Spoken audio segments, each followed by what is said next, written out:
नमस्कार मेरे दोस्तों, स्वागत है आपका आज के हमारे YouTube चैनल में। दोस्तों, आज की वीडियो में आपके लिए लेके आई हूँ जन्माष्टमी स्पेशल। आप सभी को पता है कि हमारे देश में जन्माष्टमी का जो पर्व है वह बड़े ही हर्षोल्लास से मनाया जाता है। इस दिन क्या करते हैं ये भी शायद मुझे आपको बताने की ज़रूरत नहीं है, लेकिन हाँ, मैं आपको पूजा विधि ज़रूर बता सकती हूँ कि इस दिन कान्हा जी को कैसे नहलाएं, उन्हें किस चीज़ का भोग लगाए, कान्हा जी को कैसे प्रसन्न करें, ये मैं आपको ज़रूर बता सकती हूँ। तो दोस्तों चलिए शुरू करते हैं वीडियो शुरू करने से पहले मैं चाहती हूँ कि मेरे चैनल को सब्सक्राइब और लाइक ज़रूर कीजिए। तो आइए दोस्तों आप सभी को बता दूं कि सबसे पहले आपको क्या करना है, कान्हा जी को स्नान करवाना है। स्नान है उसके लिए आपको एक बड़ा पात्र लेना है। पात्र जो होता है वो एकदम बड़ा होना चाहिए ताकि अच्छे से कान्हा जी को नहलाया जा सके। ठीक है, उसमें क्या करना है, एक जो लोटी होती है, आप सभी को पता होगा, हम जो घर में पूजा पाठ के लिए प्रयोग में लेते हैं, उस लोटी को ले लें।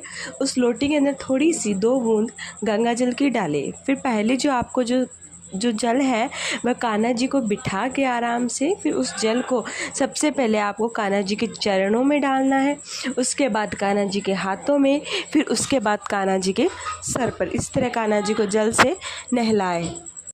फिर कान्हा जी को जल से स्नान कराने के बाद हमको कान्हा जी को पंचामृत से स्नान करवाना है। पंचामृत से स्नान हम उसी प्रकार कराएंगे जैसे कि हमने पानी से स्नान कराया था।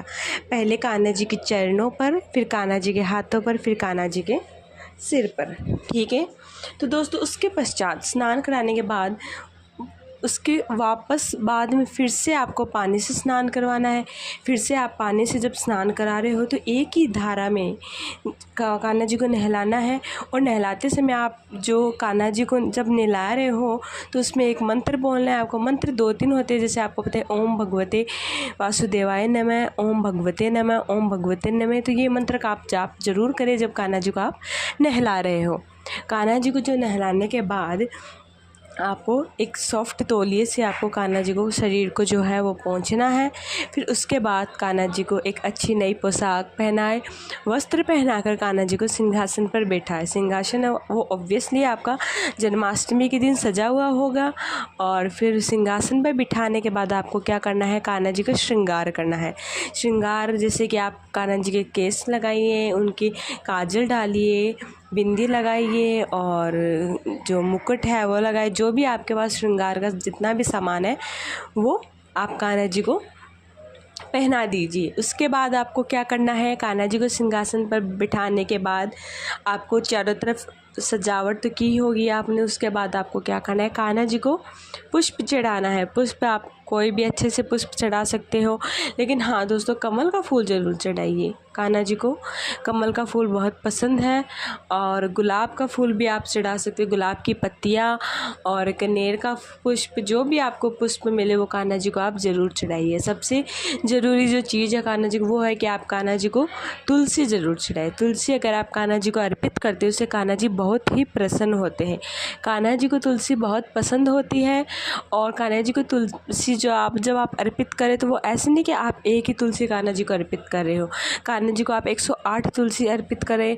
अगर आप 108 तुलसी नहीं कर रहे तो उसकी माला भी बनाकर आप कान्हा जी को अर्पित कर सकते हैं। और एक कान्हा जी को आपको एक वेदंती जो माला होती है वह भी आप कान्हा जी को अर्पित करें। दोस्तों मेरे पास मैंने तो कान्हा जी को वेदंती माला अर्पित की है, आप भी ज़रूर कीजिएगा। और उसके बाद वेदंती माला जो होती है, उसके बाद उससे क्या होता है, कान्हा जी बहुत प्रसन्न होते हैं, कान्हा जी को बहुत अच्छी लगती है। उसके बाद आपको क्या करना है, कान्हा जी को भोग लगाना है।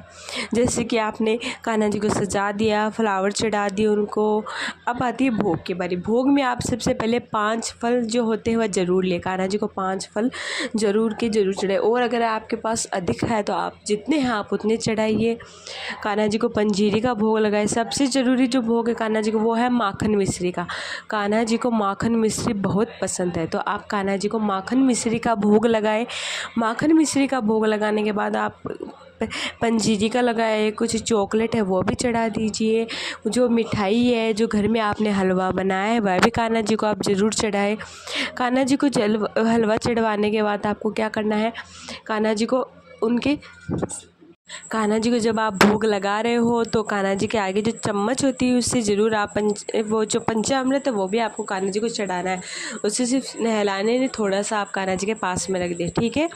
फिर भोग भी केले का भोग ज़रूर लगाए, खीरे का भोग ज़रूर लगाए। दोस्तों, केला और जो खीरा है वो कान्हा जी को बहुत पसंद है। ऐसा माना जाता है कि कान्हा जी को जो जन्म है वो खीरे से ही हुआ है ना। तो खीरा ज़रूर चढ़ाए आप कान्हा जी को, पुष्प भी चढ़ाए। जो जो चीज़ें कान्हा जी को पसंद है वो कान्हा जी को ज़रूर चढ़ानी चाहिए।